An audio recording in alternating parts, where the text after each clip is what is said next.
Well, welcome everyone. We're so excited to have you here, and we're going to focus on a very timely topic, presenting some of the most pressing challenges of our changing climate.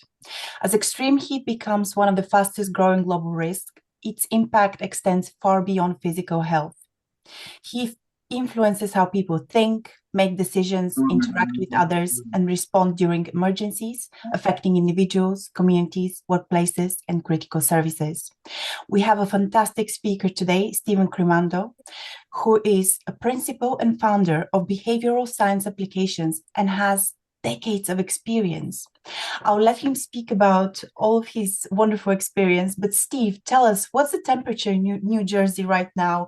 And tell us more about yourself. It is wonderfully cool for a change. It's about 70 Fahrenheit right now, which is a break from the action. We've been, experiencing a lot of heat, as you have all around the world, but wildfire smoke as well. It's interesting, we were talking about that as we were coming online. I'm not going to get too much into it this morning, but there's such important research around the effects of wildfire smoke. It's so different from other kinds of smokes at a psychological and neurologic level. So this topic, Melinda, is just, to me, a fascinating topic and so timely, as you said, given what so many regions of the world are facing and will likely continue to face. But it's an unusually pleasant and cool morning where I am this morning, and we're kind of soaking it up. Thank you. That's great. Well, Steve, I'll let you crack on. Before that, I'll just say that you have incredible experience, and I would love for the audience to obviously get to know a little bit more about you and obviously on the topic. So yeah, the floor is yours. Well, thank you. And thanks everyone for joining us today. I see a lot of friendly faces, Toady, Chris Marshall, a lot of friends of mine in the audience. That's wonderful. So it make me feel real comfortable joining in. So this topic, it could be a semester, it could be volumes of writing, and the research about the psychological effects of extreme heat, they actually go back for decades. So although we are globally catching on to this reality, the science behind this is actually very old and very solid. The other thing is I'm always happy to share a PDF of these slides. And on many of the slides, you'll see that there are links directly to the research that backstops what I'm suggesting. Now, I want to start at the most kind of basic level and build from there. And this goes back decades as well. Lewin's equation is a central idea in psychology. And it's the idea that human behavior is a function of the interaction between a person and their environment, also for groups and their environment. Obviously, we're not speaking in this context exclusively about the physical world. It's all kinds of environments, the social, the financial, but very much on point. It is about the physical environment around us as well. And as we continue to see significant changes in our environment, we're seeing, of course, significant changes in human behavior. For this discussion about the kind of human behavioral aspects of climate, but very specifically extreme heat, probably the easiest way to frame this is in 5 discrete domains. And you see them listed here. And these domains are going to frame my discussion for the next little while and then move us into a larger discussion of some of the ideas. And you'll see them laid out here, which is on the low end, kind of what we refer to as eco-anxiety or climate grief, which are people struggling with usually their future concerns about what the world is becoming and how it will affect them in generations to come. But we're also going to see some that are very much rooted in the physiology of heat, which have to do with the exacerbation of pre-existing behavioral health conditions. And you have to think for a moment that according to the World Health Organization, about 1 in 7 people globally are struggling with some sort of mental health condition. So it's a very significant pool of people who will have exacerbations of their conditions with extreme heat. We know, as we just were mentioning in the lead up to the program, extreme heat results in many different sorts of climate disasters, from sea level rise to drought to wildfire, etc. And of course, there's decades of knowledge as well about the behavioral effects of disasters in general. So we see that as a knock-on effect. We also know that from a physiological standpoint, we see increased rates of violence and conflict in extreme heat conditions, and we know it dramatically increases the rate of behavioral health emergencies or psychiatric emergencies. So I'm going to frame my discussion for a little while around those 5 anchors, and again, come back to this idea that although whenever we speak about extreme heat, the conversation usually begins with the health effects and things like heat stroke and heat stress and all the medical consequences. Very often it goes from there to the infrastructure concerns about buckling rails and tarmacs at the airports being too soft to fly, or the air being too thin in extreme heat for air travel. But this aspect of the discussion, the psychological aspect, is actually critical, because human behavior, really the ability of people to come to work and do their jobs, is central to almost everything we do. And when people can't, or they're struggling with extreme heat, it creates a very, very significant risk situation. Now, there are lots of attitudes, lots of thoughts and beliefs around things like climate change, and even around extreme heat to a degree. But what we're speaking about today is actually rooted primarily in physiology. And we know that there are certain regions of the brain, certain neurochemicals that are very affected by extreme heat, that are universal, that transcend all boundaries and all nations. And although people can acclimate to heat within certain ranges, we know that outside those ranges in extreme situations, extreme heat actually does neurologic damage, and it radically changes human behavior. And that'll be kind of the central thesis. And as I said, if you do get a set of these slides at some point as a PDF, notice where my cursor is. All of those links will bring you directly to the research that associates with any one of these slides. The International Labor Organization predicts that over the next few years, we're going to see actually tremendous loss of hours worked, of days worked, and associated the revenues and the wages associated with that, as people actually are in environments where working in the extreme heat becomes physiologically dangerous to them, and either have to slow their work or actually stop their work on certain days. So this does have a very direct kind of risk management aspect to it, beyond the psychology, beyond the physiology of this. So I want to start kind of on the physical end and then get more deeply into the psychological end as we kind of move through our materials this morning. The first is, we know, and we have known for quite some time, that people are involved in more workplace accidents and more workplace injuries on days of extreme heat. Part of this could be from physical fatigue. Part of this can be, as we'll discuss, actually from decreased attention spans, decreased attention to detail, people actually becoming a little more sloppy in their work because it's so much more difficult to really attend and focus on the details. So if we're thinking from a risk management standpoint, we know that not only does work sometimes have to slow because of extreme heat days and people simply can't be performing their work, we know that in some instances, as they're performing their work, it actually becomes more dangerous and more risky in terms of accidents and injuries.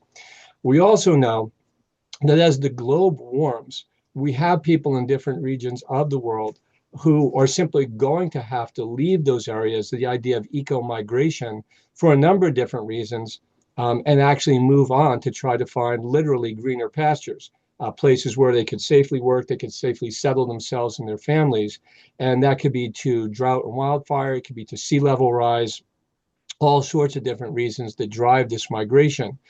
This will trickle down later in our discussion to the fact that we could have increased conflict, both individually and in groups, as people are moving into regions that are not necessarily welcoming migrants and feel that in these conditions, it increases competition for jobs and housing and resources in different ways.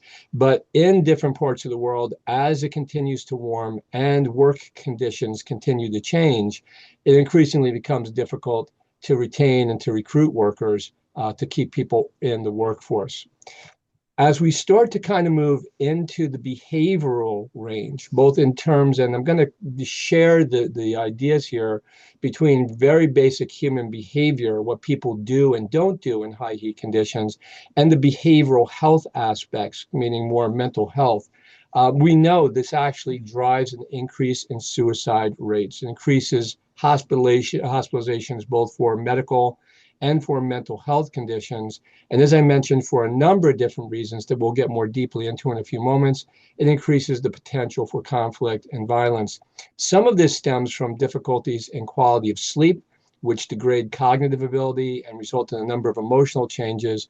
But there are several different converging drivers that when people experience extreme heat, start to significantly change their behavior.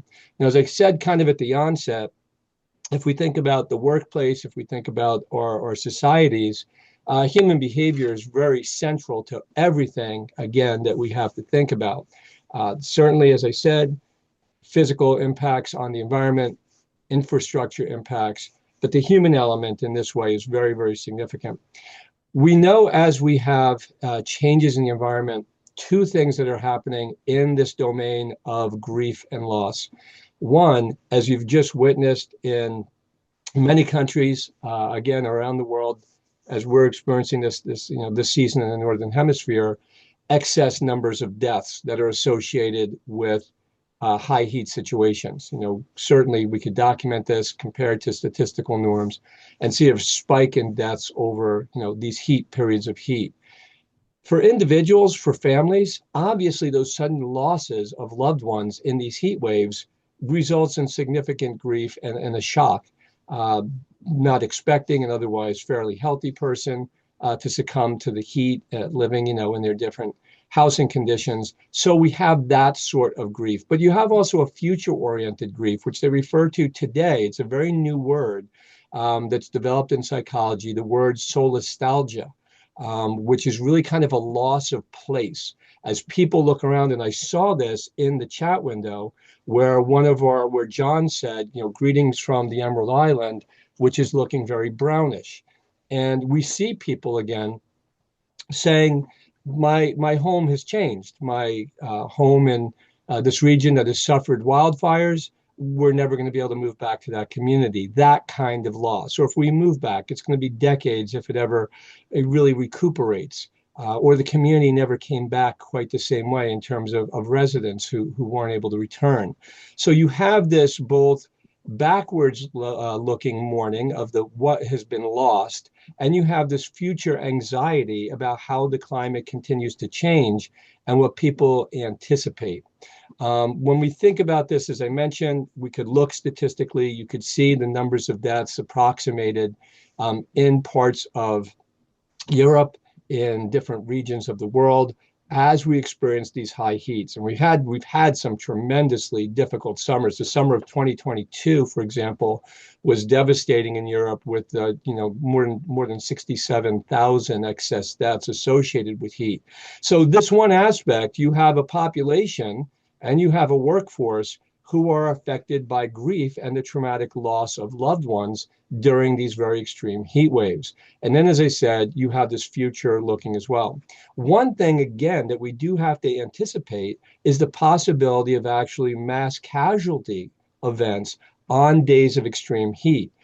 Just about 2 years ago this time, in the 2024 Hajj, we had about 1,300 people die in one day just from the extreme heat, when in Mecca, the temperatures reached 51.8 or 125 plus in Fahrenheit. That is beyond human tolerance for most, even relatively healthy people. So we are getting into these ranges where you can not only have over the period of a heat wave, several days, an excess number of deaths, you actually are into territory where you could have mass casualty events on single days in single events. All of these, of course, result in a significant, loss for loved ones and significant sort of trauma and grief. Probably the generation that is demonstrating the most palpable eco-anxiety are our younger people. This comes from two studies done by The Lancet, the medical journal The Lancet, over the last few years. Very large-scale studies, 10 countries around the world, more than 10,000 young people interviewed. And you could see in the graphic some of the numbers of people who are saying that they are affected on a daily basis. In fact, if I jump to the next slide, you get a more stark view of this. These young people who said that they're affected on a daily basis, not just during heat waves, but by their perspective of what the climate will be as it continues to warm. Very, very striking. 56% of those surveyed felt that humanity was doomed. So as you kind of bring all of these ideas into the mix, a generation of people perhaps who feel less motivated to marry, to have families, to go to school, to do other things, to build a future, if in fact they don't perceive that they're going to have a viable future. So not only is it the stress in the moment of younger people struggling and worrying about these things, it really has very, very drastic future sorts of consequences as well. Now, I started to mention before, when most people think about extreme heat, they do think about the medical consequences, heat stress, heat stroke, and so forth. But we know that people who have any kind of pre-existing behavioral health condition are also at risk during times of extreme heat. If you have, for example, schizophrenia, which is a low base rate in our communities, we know that individuals with schizophrenia die at 3 times the rate of people, again, without that condition. And it's not just about, an interaction of heat with their medication. We know that many people, even not on psychiatric medications, die if they have schizophrenia. So there are many at-risk groups, but in general, there are people, again, in specific pockets, the elderly, young children, pregnant and postpartum women, first responders especially, who again are at risk for this exacerbation of behavioral health conditions. Go back to what I said earlier. We think about roughly 1.7 billion people in our population, global population, have these sort of diagnosable mental health conditions. So having a pre-existing condition in a heat wave is going to put someone at extreme risk. That also takes them out of the workforce. That also pushes them towards hospitalizations. So there's many, many different features of this that create risk in our communities and our businesses in different heat waves. We know, again, this is what we refer to as the thermoregulation trap. And this is probably the most important thing I could share with you today. The very same parts of the brain that are involved with thermoregulation, helping you cool your body during extreme conditions, are the parts of the brain that are involved with emotional regulation. So as the body struggles and the brain struggles during extreme heat to cool itself, it's moving in energy, it's moving blood flow away from those regions of the brain, primarily the hypothalamus, moving it away from that area of the brain in the interest of trying to help your body and your major organs regulate. And that trades away cognitive skills, it trades away higher kind of brain functions in the interest of survival. Now, the part of this that refers to on this slide is for people with these pre-existing mental health conditions who are on medications, many of those medications increase your medical risk during a heat wave. They make it more difficult for your body and brain to thermoregulate. It changes production of sweat. It changes how people perceive how hot their body are. And these people are actually in a much, much more risky situation during heat waves. There are many, many people globally certainly on these type of psychiatric medications. Circling back just a little bit, we started to mention earlier the idea of increased climate disasters. Now, again, a discussion like this on the psychology of climate-fueled disasters is another potential semester-length discussion. There are volumes of research that talk to us about the potential negative mental health consequences of disasters, post-traumatic stress disorder, anxiety, depression, and so forth, the people who are losing their homes, losing family members, losing, really everything they've owned in different sorts of disasters. So as the rate of climate-induced disasters increases, associated again primarily with heat, how it intensifies storms, it makes storms more frequent, it makes the storms longer in duration, you would imagine, you could just simply extrapolate, the rate of disaster-related mental health issues continues to climb as well. Now, I know all of this sounds very dire. There is certainly an aspect of it that is just looking backwards and saying, and all the things we know about climate change already, and all the things we know about extreme heat already, what are the behavioral consequences? How will that affect the public? How does it affect me and my family? How does it affect our workplace? And begins to factor into your thinking. So as we move deeper into this, this brief curriculum, the idea really has to start becoming, what does this mean to me in my workplace? What does it mean to our organization and our communities if human behavior is affected so profoundly by temperature rise, by the things that by increased heat produces, like increased disasters? The other thing, again, that's associated with this, it was one of our 5 domains I touched on in the early slides, is we see a very, very dramatic increase in psychiatric emergencies during times of extreme heat. Now, folks who work in the hospitals know this. People who are police officers and paramedics, they know this because they've been seeing this in the streets for decades. As temperature goes up, in a very linear equation, we see that psychiatric emergencies go up. Heat distorts human behavior. And one of the ways it distorts this behavior, again, affecting people with pre-existing mental health conditions, creating new mental health conditions, is, as I say, it changes brain function very, very specifically. The neurochemicals involved, I did mention the anatomical structures of the brain, like the hypothalamus. The neurochemicals implicated here are primarily dopamine and serotonin, which are very central in certainly almost everything we do as humans. But we have very, very good science behind this idea that as heat increases, this behavior changes. And this is a study from Boston University published in the Journal of American Medical Association. You see a nearly linear relationship between increased heat and psychiatric emergencies, including suicidal thinking. Now, one thing to point out on this before we move away from this brief point is that effect tends to linger even for several days after a heat wave ends. So it is not like flipping a switch.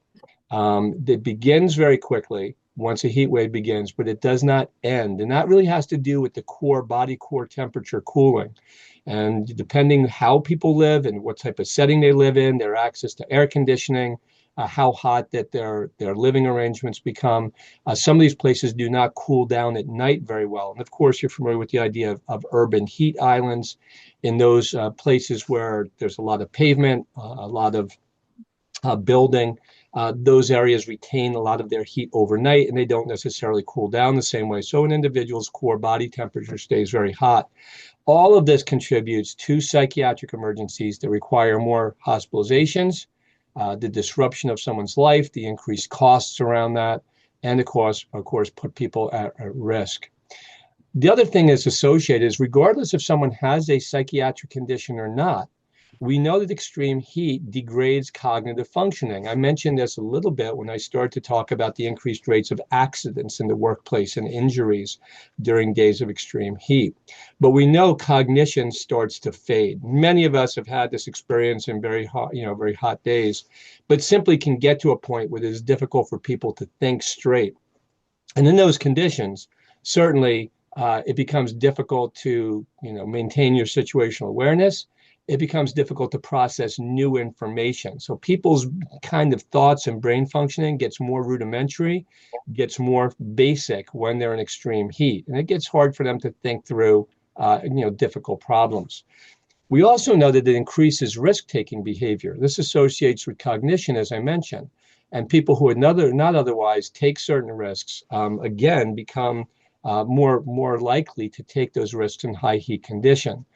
Leads to poor problem solving, poor decision making. It degrades impulse control, and also starts to increase the rate of conflict because people start to become more aggressive because also as some of these other neurochemicals increase, adrenaline increases in high heat.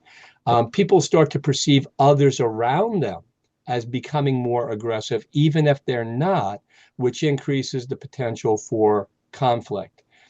So in this way, there are volumes, again, very, very robust science that shows us that as temperature goes up, levels of aggression and conflict go up as well. Heat creates that kind of arousal. It increases the availability of negative and hostile thinking. And if you look at the third point on this slide, it's been calculated that as we go through the century, you're looking at an increase not only of deaths associated with heat from the physiological aspect of heat waves, but an increase in the murder rate as well, attributed to the increased aggression. And as I mentioned, take a look if you can at some of this research, if you have access to the slides. It's very, very interesting and very well done. So it has been known for decades. There is a very, very robust relationship between heat and violence. You could see it as in criminology. You could see it in other sciences. This is not news to us that rates of aggression and violence peak on the hottest days of each year. We also know then, as we really think this through, that we need to kind of recalibrate perhaps how we look at the workplace, how we look at organizations, even our own behavior, friends, family, and our communities. How do we start to adjust? A lot of the discussion around climate change is about adaptation. How do we adapt our physical plants? How do we adapt our infrastructure to tolerate heat? So one of the questions for us today, as we start to look into the science behind the behavioral aspects of heat, is how do we begin to adapt to that? Now, as I mentioned, the human body has a threshold, and out past certain levels, we know that you're doing cellular damage. The physical body does not adapt that well to just constantly increasing heat. So we're probably going to get to thresholds, likely based on current climate predictions, where it can't be based on an assumption that, over time, the human population will just acclimate and adapt to higher heat. We know that there are very specific thresholds we can't push past. So the adaptation has to be both in our workplace practices and also in the physical structures and cooling and access to water. And this is really both for people working indoors and outdoors. So don't associate this in some ways to just construction or agriculture. This is people working in manufacturing. It is people working in warehouses, and certainly depending on your geography, even office workers may not have access to the same cooling or air conditioning that can create very, very hot conditions for them.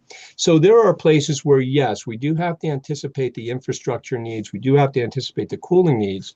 But this may mean beginning to educate managers and may begin to educate workers themselves in not just what are the physical effects on very hot days and how to take more breaks and how to hydrate, but what are the behavioral effects? How do we look out for each other? And I want to give you a very, very quick kind of look at this as we move to the last several slides and move on to discussion. And it's very simply this. One, we need to start educating the workforce. So people need to understand on very hot days how to regulate themselves. What do I notice about myself? How do I recognize I have to take a break? I have to cool myself. So self-awareness becomes very important.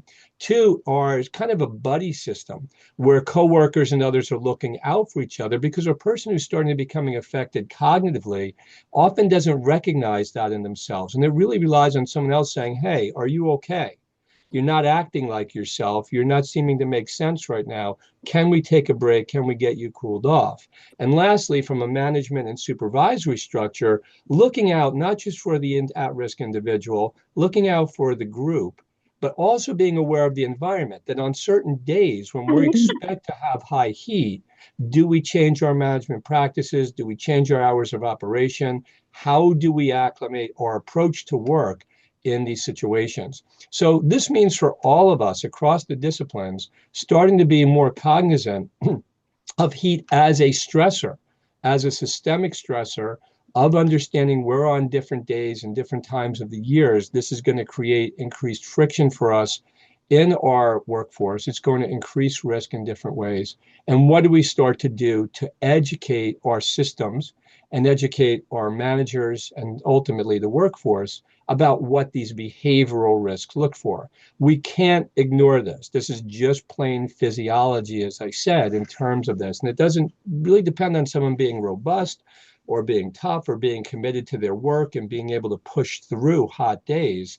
It really means on these days, people could be at risk, both medically and certainly psychiatrically, from the behavior, from the effects of extreme heat. So educating personnel, educating systems, adapting de-escalation techniques for someone who maybe is becoming more aggressive due to heat, or becoming more confused and impulsive, or more risk-taking behavior during extreme heat. All this has to start to saturate our approach to adaptability. Adaptability can't be isolated to the environment. It can't be isolated to our infrastructure. We have to start taking the human into account here.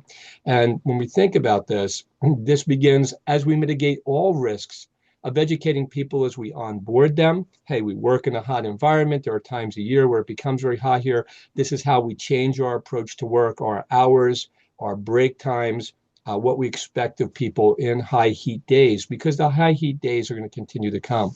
Now, we didn't get into it in the session. As I said, there are volumes written this way, but we also know there are a number of behavioral effects to wildfire smoke. So I just want you to keep that in mind as we move forward, that although we're having the discussion today about heat itself, when heat does result in wildfire and wildfire smoke, there's a whole nother cascading effect there to be thinking about. Uh, Part of a workplace strategy might be implementing mandatory cool down periods. And the reason they have to be mandatory, as you would imagine, is some employees are going to say, well, I don't want to show that I'm weak or I'm vulnerable. I'm not going to take those breaks. I want to show my teammates or my manager how strong I am or how dedicated I am. I'm going to push through the high heat periods. And they're putting themselves and ultimately putting other people and even the mission at risk if they continue to push in that way. The other thing is beginning to bring in other behavioral health resources into this discussion in the individual workplace, into the organization. Very often the behavioral health care, wellness, employee assistance programs are thought to be something else, of someone just struggling with a mental health problem. Here we're saying, yes, people with mental health problems may be at greater risk during some of these high heat events, but it's not exclusive. Everyone, just based on the physiology, can experience some of these behavioral changes and mental health stressors during high heat. So employee wellness and the mental health people you associate, we really suggest you bring them into the mix much more robustly now to start thinking about what a climate future looks like. And this has to do with the education for them and for employees about the medication piece, about being proactive and reaching out to people with informational campaigns, but starting to do more heat-related emergency planning for the organization and the community. And that, again, starts with a whole of community approach, building in those supports, building it out through the community. So I'm going to wrap up my program now. As I said, I really appreciate the opportunity to share this science with you. To me, it's fascinating and urgent.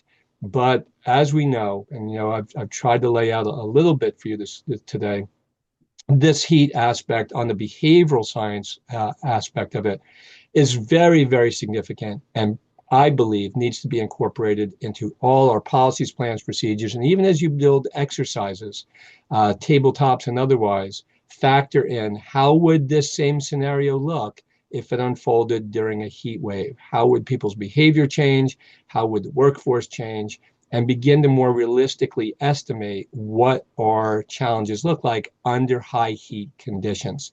So that is my story, and I'm sticking to it. There's a bunch of different ways you can reach back to me through the organization. I'm going to stop sharing my slides, though, so we could have our screens and turn it over to our hosts and organizers for questions, comments, discussion.